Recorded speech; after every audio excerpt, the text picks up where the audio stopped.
He didn't say a word. He just looked at me, not angry, not sad, just quiet. Like he already knew. And then he nodded. Just a little tilt of his head. Toward the hallway. I didn't move at first. My body felt frozen, even though my skin was on fire. I could feel my heartbeat all the way down in my fingertips. My chest tight. My mouth dry. My thoughts spinning so fast I couldn't hear a single one clearly. But then I stepped forward. One foot, then another. And I walked past him, trembling. Bare feet on the carpet, it felt warm, almost too soft, like the quietest goodbye. The hallway stretched out in front of me like it didn't end. The light was low, golden, flickering, like it couldn't decide whether to stay on or dim out. My breath caught in my throat. Everything smelled like cologne and silence. Behind me, I heard him breathe in, just once, and then he kissed my shoulder. Soft, like he was blessing me or releasing me. And he stepped aside. Just like that. And I kept walking. I swear, I've never felt more naked in my life. And I wasn't even undressed yet. I was walking towards something I didn't fully understand. And maybe, towards someone I hadn't let myself admit I'd been thinking about. For weeks. Maybe months. I didn't know what was waiting for me in that room. I didn't know what this would do to my marriage. To us. To me. But I knew I wasn't going to stop. Not this time. Because something in me had already crossed a line. Not with my body. Not yet. But with my heart. With my need.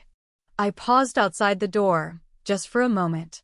My hand hovered over the knob, and all I could think was, what kind of man watches his wife walk toward another man? And what kind of woman doesn't look back? Before I tell you what happened in that room, subscribe to Olivia Touching Tales. And tell me in the comments, have you ever crossed a line you couldn't uncross? Because this was the night everything changed. And I need you to understand why. It started on a quiet Saturday evening, the kind of evening that looks perfect from the outside, soft jazz curling through the speakers, something simmering on the stove, wine swirling slow in crystal. We were dancing in the kitchen. Barefoot. No reason. No music meant for dancing. Just swaying, because it felt like something couples should do. His hand was on the small of my back. Gentle. Familiar. The kind of touch you stop noticing when you've felt it 1,000 times. My fingers rested at his collarbone, tracing the edge of the shirt he always wore on weekends, navy, a little worn, smelling faintly of detergent and him. I tilted my face toward his. He smiled, distracted, and sipped from his glass, then set it down with that little clink that always made me flinch. Not from fear. From noticing. Noticing how much of our life had become sounds, gestures, habits. Like we were playing the roles of intimacy instead of living it. He leaned in and kissed me. Softly, tenderly. He kissed me like someone afraid of breaking something. But I needed to be broken open. I needed more than carefulness. I needed to be unraveled, undone, not protected. Not preserved like porcelain. I didn't want to be a precious thing. I wanted to be wanted. He looked at me then, eyes kind, the way they always were. Like I was home. Like I was safe.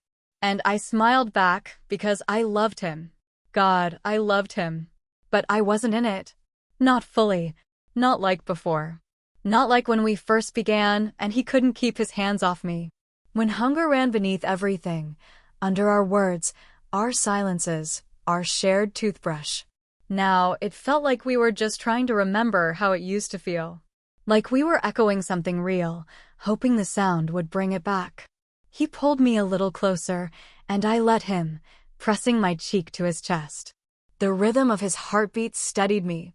But it didn't move me, and that was the part one never said out loud, that even in his arms, I felt alone.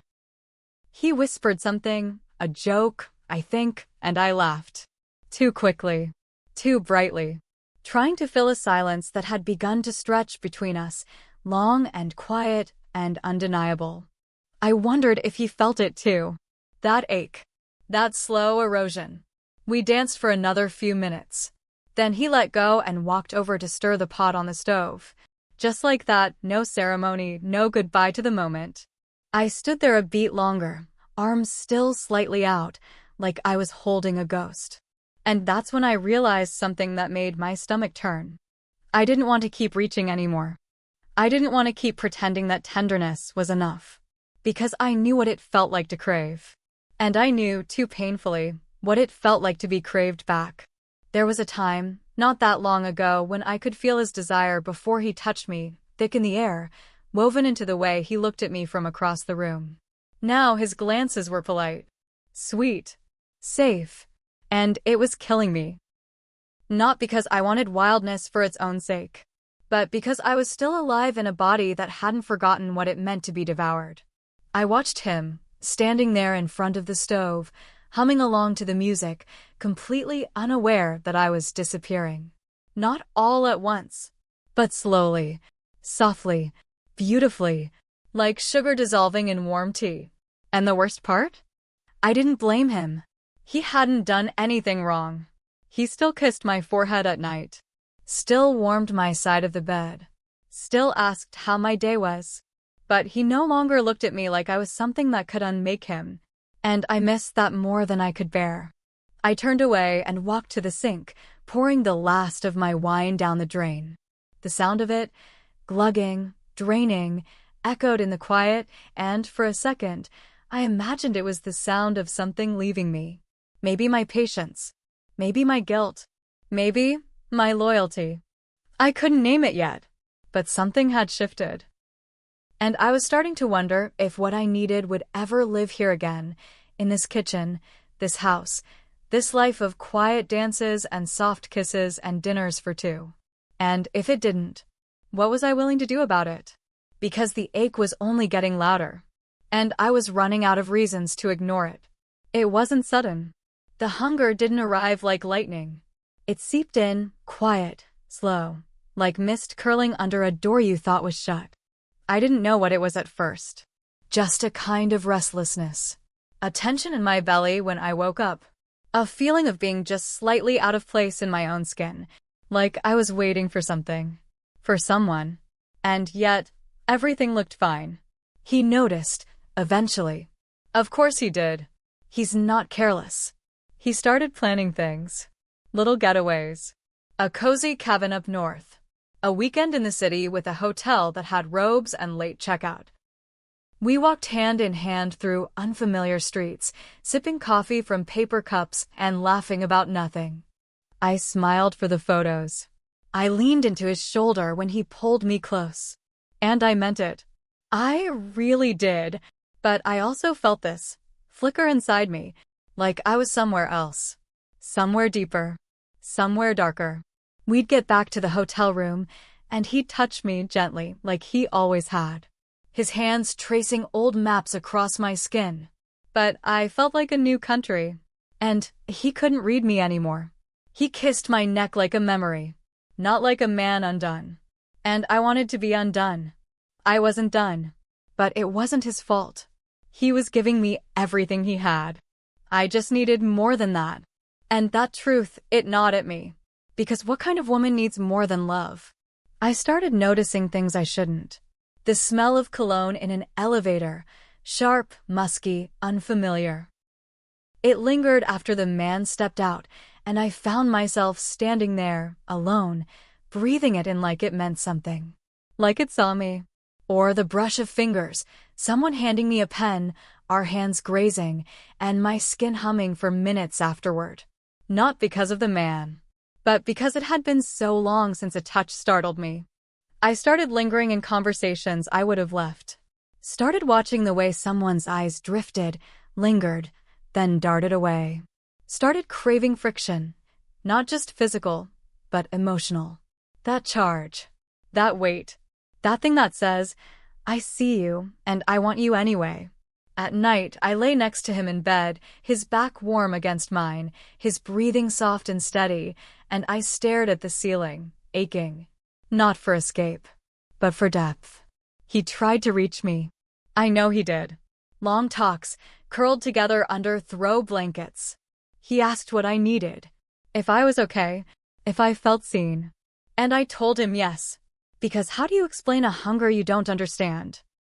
How do you say, "You love me so gently, I've forgotten what it means to burn"? How do you look into eyes that adore you and say, "I need something that might ruin us both"? You don't. You just hold their hand tighter and pray the ache will quiet itself. But it doesn't. It grows. It feeds on silence, on soft routine, on nights when the only thing between you is a turned-off lamp and a love that no longer sparks. And then, one night, in the middle of an office party he asked me to attend, where the music was loud and the lighting too warm and everyone had smiles that didn't quite reach their eyes. I felt it. Heat. It wasn't dramatic. It wasn't even intentional. It was just a glance. From across the room. Him. His boss. The one I'd only seen in passing before. Tall, deliberate, with a voice like thunder wrapped in velvet. He looked at me like a man not interested in being polite. And I looked away immediately. Because I felt it. The shift. The way my skin woke up all at once. He came over eventually, said something charming to my husband, shook his hand with that slow, firm grip that says I don't rush for anyone. And then he turned to me. Held my gaze just a second longer than was appropriate. Just long enough for my stomach to drop. Long enough for me to forget the name of the wine I was holding. Long enough to know he felt it too. His cologne hit me before his words did. Deep, spicy, with a hint of smoke and something I couldn't place. It was the kind of scent that doesn't stay in the air, it buries itself in your memory. And when he touched my arm, just a greeting, just a tap, it felt like someone had flipped a switch inside me. I blinked, smiled, pretended not to notice. But I did. And in that single, passing moment, I realized the difference. My husband touched me like I was his. But he looked at me like I could be anything. Like I was still becoming. And God help me.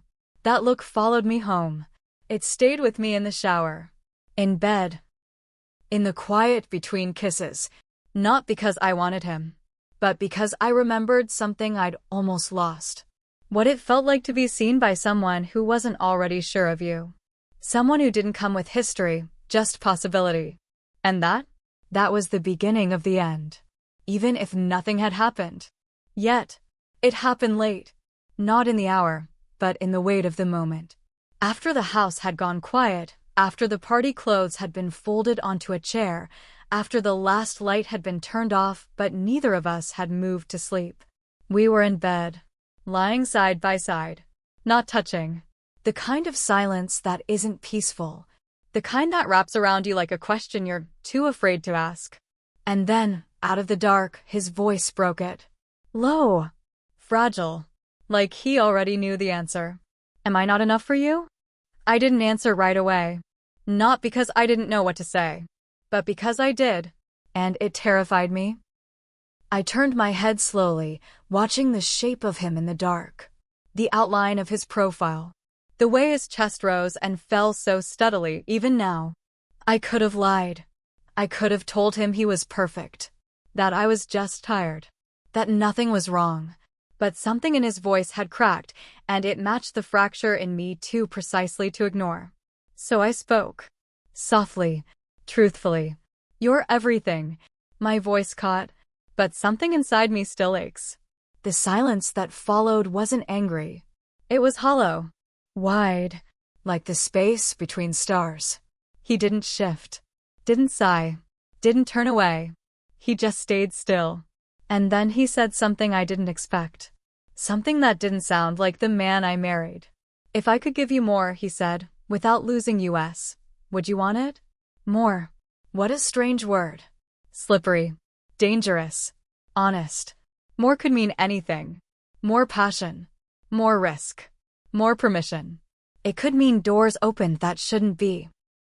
Could mean invitations whispered behind locked lips. Could mean surrendering the idea that one person should be everything. I stared at the ceiling again, like it held the answer. But all I saw was the spinning of a thought I couldn't shake. What if love isn't about ownership? What if it's about understanding? He turned to me then, and in the faint moonlight through the blinds, I saw his eyes. Wide open, shining. Not with jealousy. Not even with fear. But with something braver. Curiosity. Or maybe resignation. Would you want it? He asked again. I didn't answer. Not right away. Because my first instinct was to say no. To say I could never want more than this. That I could never want anything beyond the man who'd built a home with me, memorized my moods, laughed at my worst jokes, and held me when my world fell apart. But then I remembered the look in his eyes, the boss. That night. That flash of rawness. Of hunger. That reminder that I was more than what I had become. And I knew, as much as I didn't want to, that something inside me was already reaching. It wasn't about replacing him. It wasn't even about betraying him. It was about reclaiming something I didn't know I'd lost. Not lust. Not drama. But a part of myself that had been sleeping. That spark. That danger. That permission to feel fully again. He waited. Patient. Braver than I'd ever known him. And finally I said, I don't know. It was the most honest thing I'd ever spoken. Because it wasn't a yes. Not yet. But it wasn't a no. It was the sound of a door unlocking. Quietly. Almost imperceptibly.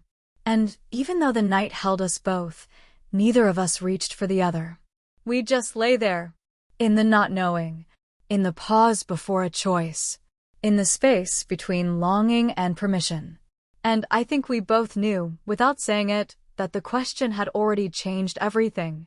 Because once you ask if love can stretch, you can never unask it.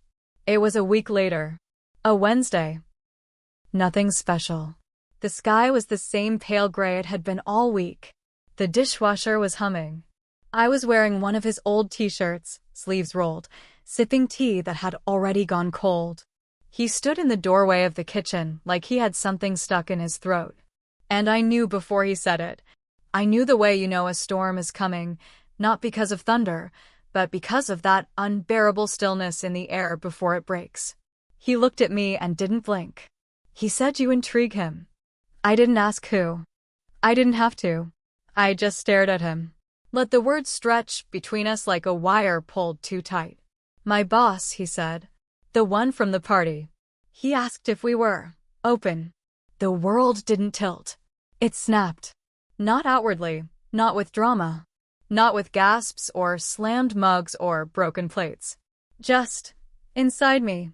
Like a lock I hadn't touched in years suddenly sliding open. He said it casually, my husband continued, looking away. Like he was asking about the weather. But I could tell. He meant it. I couldn't speak. My throat felt wrapped in silk and fire all at once. What did you say? I whispered.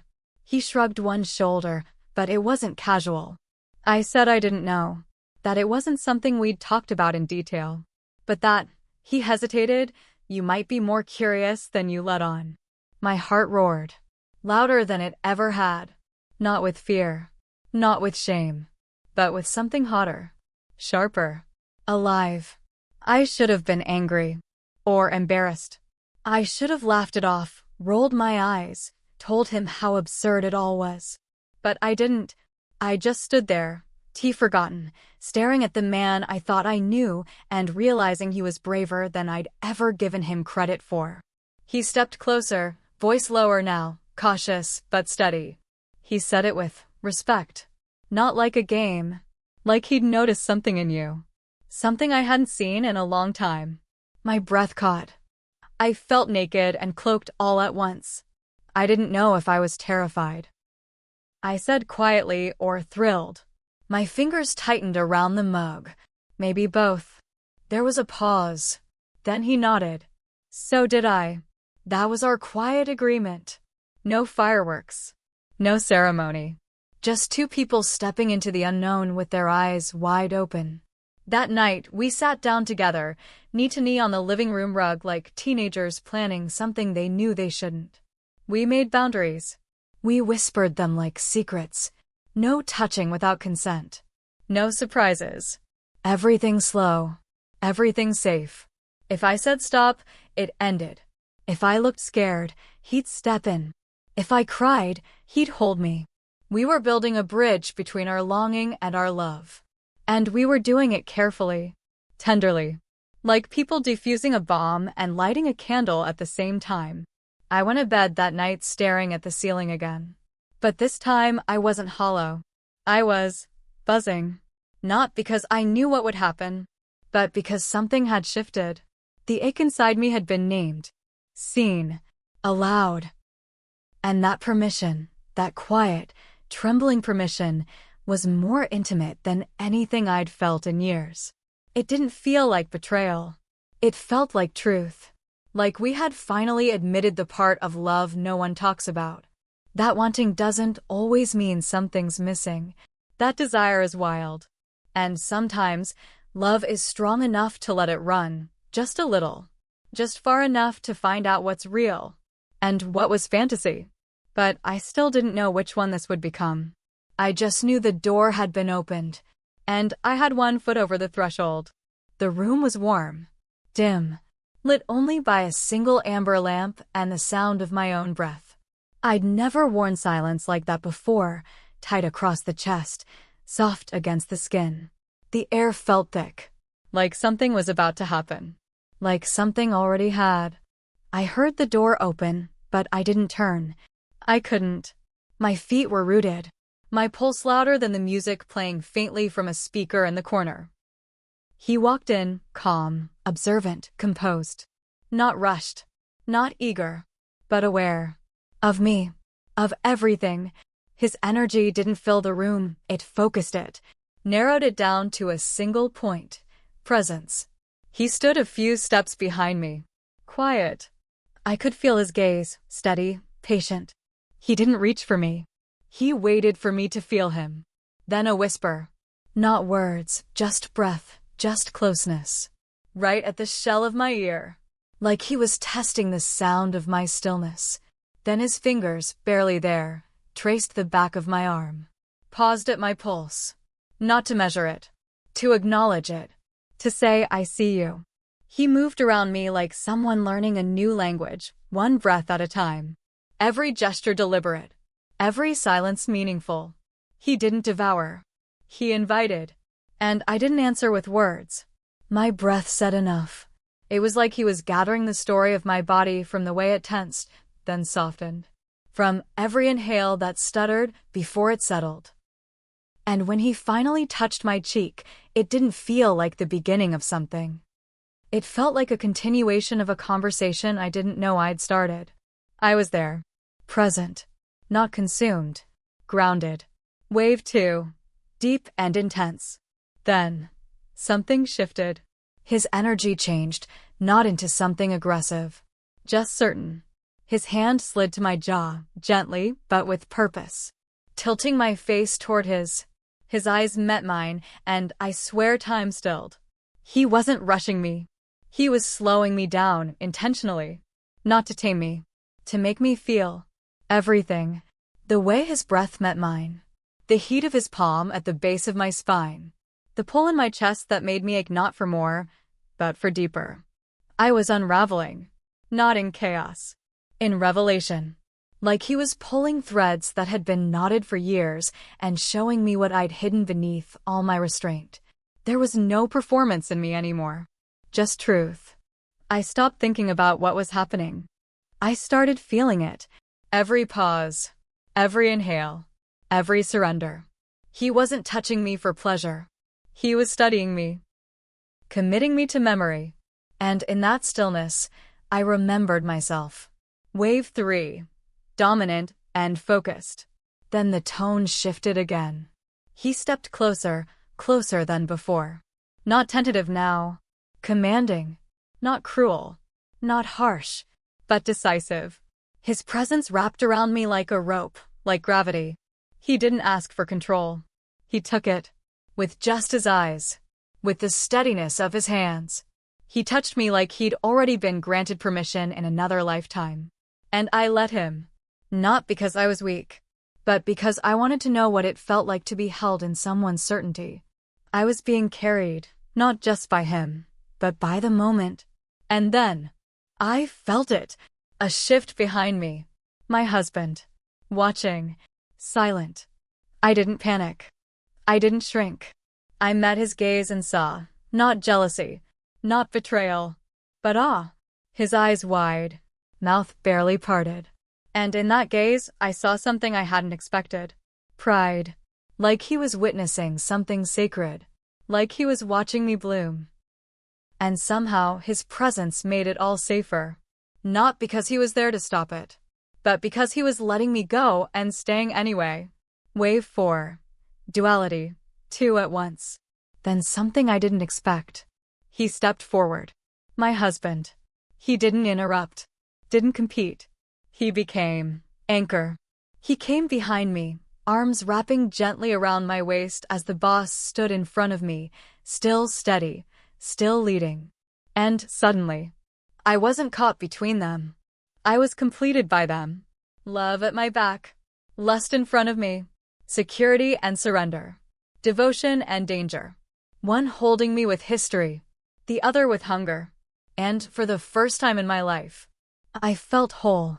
Like all the parts of me, the loyal, the wild, the hidden, the open, were finally allowed to coexist.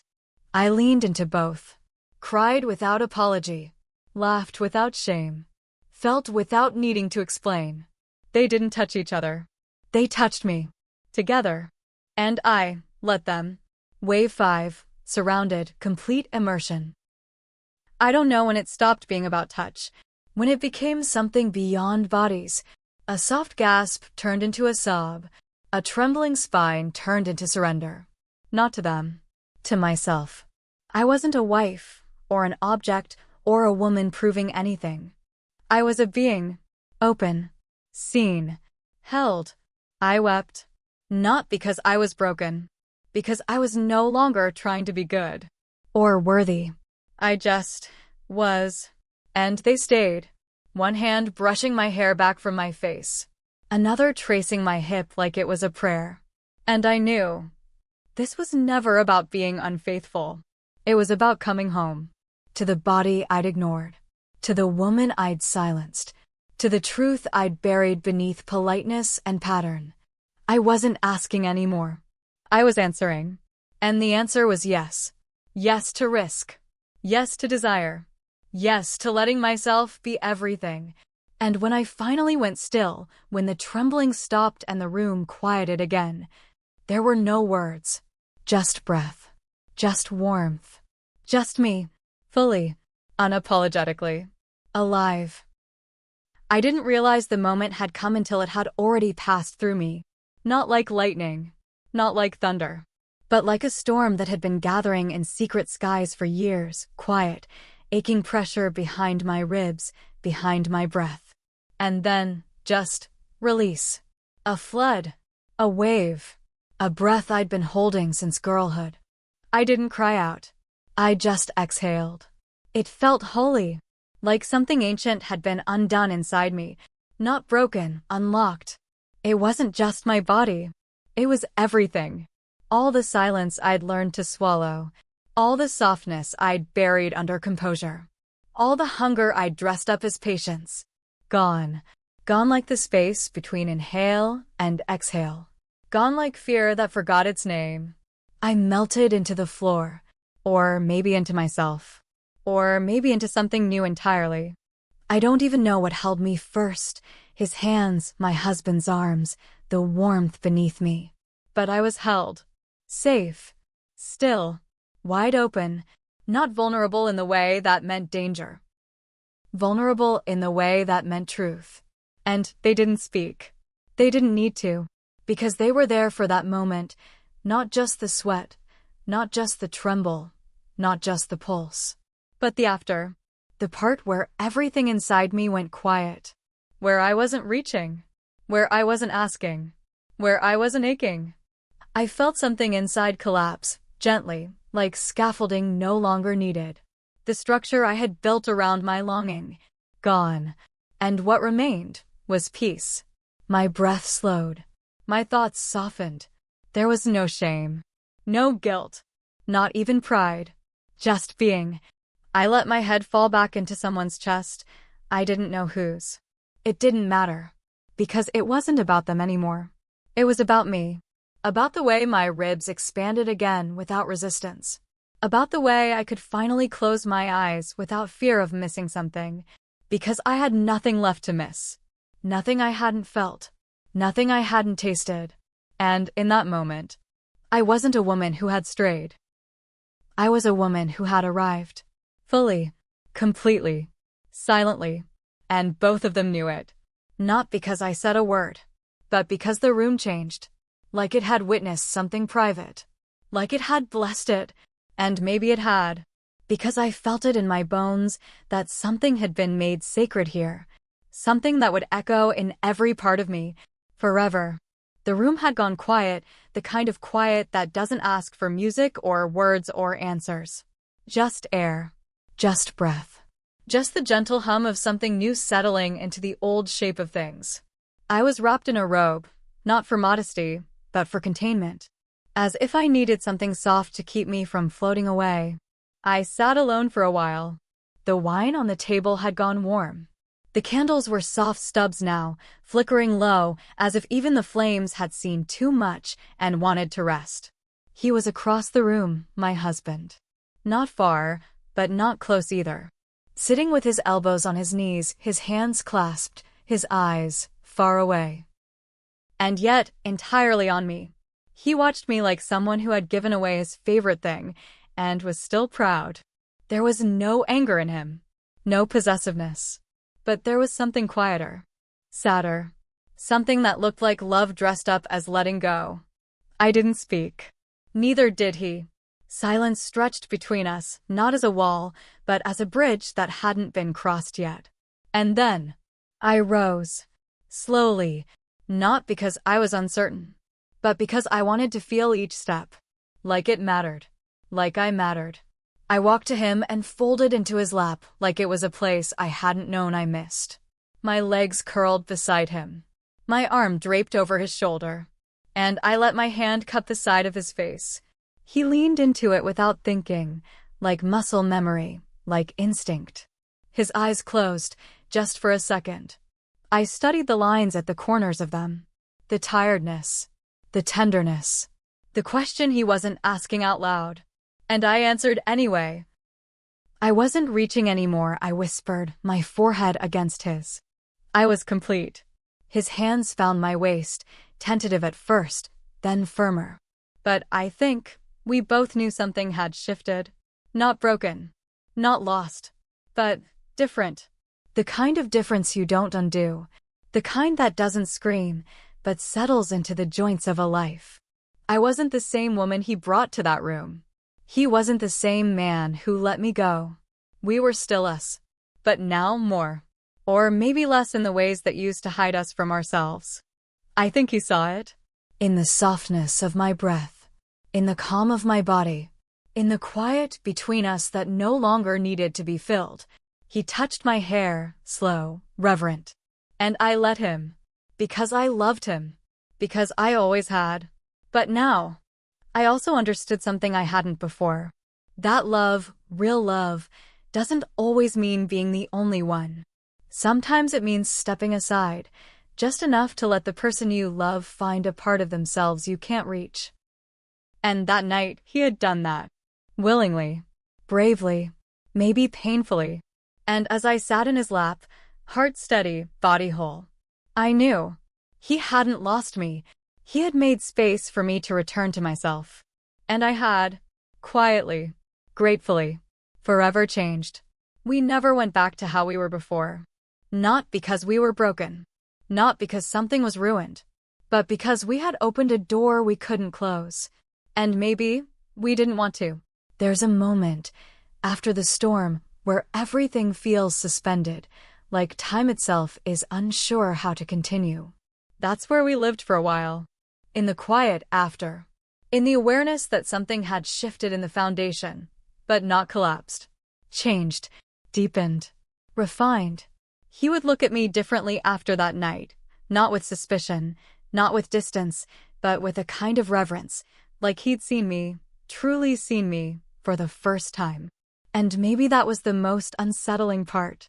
That the man who loved me most had to let me go, just a little. So I could return to him as me. Whole. Undivided. Undisguised. Sometimes I wonder what would have happened if I had said no. If I had closed that door.